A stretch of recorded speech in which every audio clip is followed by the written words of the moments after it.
So one of the biggest challenges for any person, any leader, any team is trying to figure out how do we balance, how do we learn how to be both productive and also place a priority on the important relationships in our life.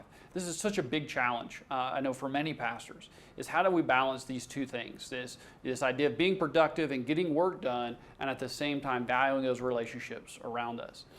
Relationships are so critical. It's what gives us fulfillment in life. At the end of the day, it's who God's called us to serve. We all have heard stories of pastors who've built great ministries, but they've lost their families in the process. I heard one pastor one time said that he refuses to sacrifice his family at the altar of his ministry. I think it's a real powerful phrase that really gets at the heart of why the tool that I want to talk about today, why it's so important for us. This tool is called 5 Gears. And it emphasizes and it gives us a vocabulary, it gives us a way to talk about the different like workflow, the different kind of intensities of our work level to help us balance and again give us this vocabulary to talk about how do we get focused, how do we be productive, how do we get things done, but also how do we value relationships. This tool, some of you may have heard of it, it's called 5 Gears. And it's based on this idea of the stick shift in the car. And some of you may have a stick shift in your car still, a manual transmission. I learned to drive on a stick shift. It was a 4-speed, not a 5-speed.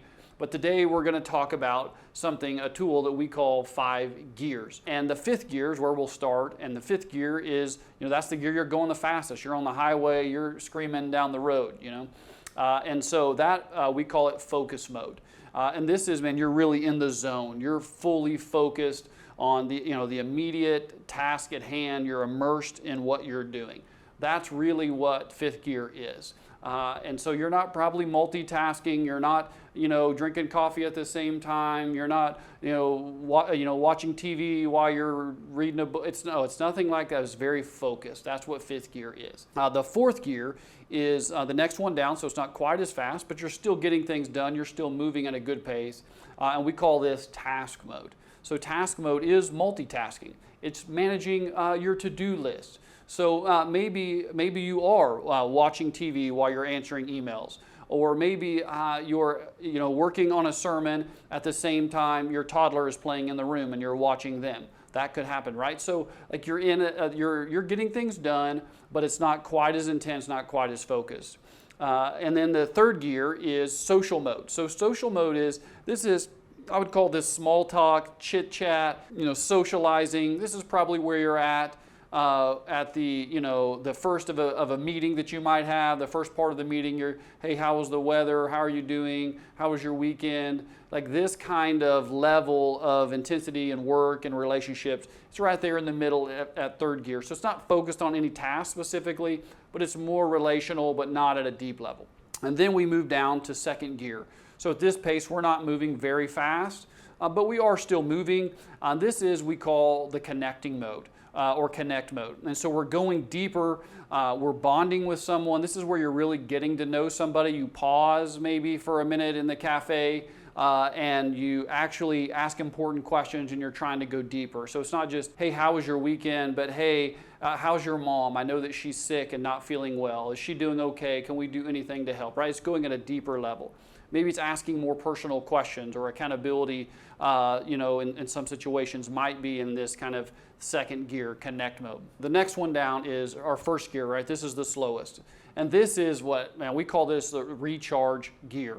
And so this is rest, this is recovery, this is how you, personally recharge. And for you and for all of us, it's all a little bit different but maybe it's vacation. Sitting on the beach would certainly be, recharge mode for most of us. And so those are the 5 gears. It's important that you know that language because you can talk about it. I tell my wife, hey babe, here in about 30 minutes, give me about 30 minutes, I'm going to really be in focus mode, so I'm not going to be able to answer questions, right? But then sometimes I'm working and she might come into my home office and she might ask, hey, what about this? Or what would you like for dinner tonight? Or we need to go to so-and-so's house. That's 4th gear mode. I can do that and go back and forth quickly and easily. That's okay. But sometimes, man, I'm in focus mode and I don't even, maybe she's walking through the room, I don't even know it, right? And because I'm so focused, that's 5th gear mode. But the last gear that we haven't talked about yet is reverse. And this is the last gear. I know there's 5 gears, but this is the bonus here. It's a reverse gear. And this is what we call responsive mode. So this is maybe backing up. This is maybe apologizing. Maybe it's taking that time to really pause and to evaluate what's the things that you've done and maybe what you need to do to fix some things. That's reverse mode. But this is a simple tool that you can use. You can learn this vocabulary, and you can help those in your family even again, or at your church or where you work, to really talk about these kinds of modes.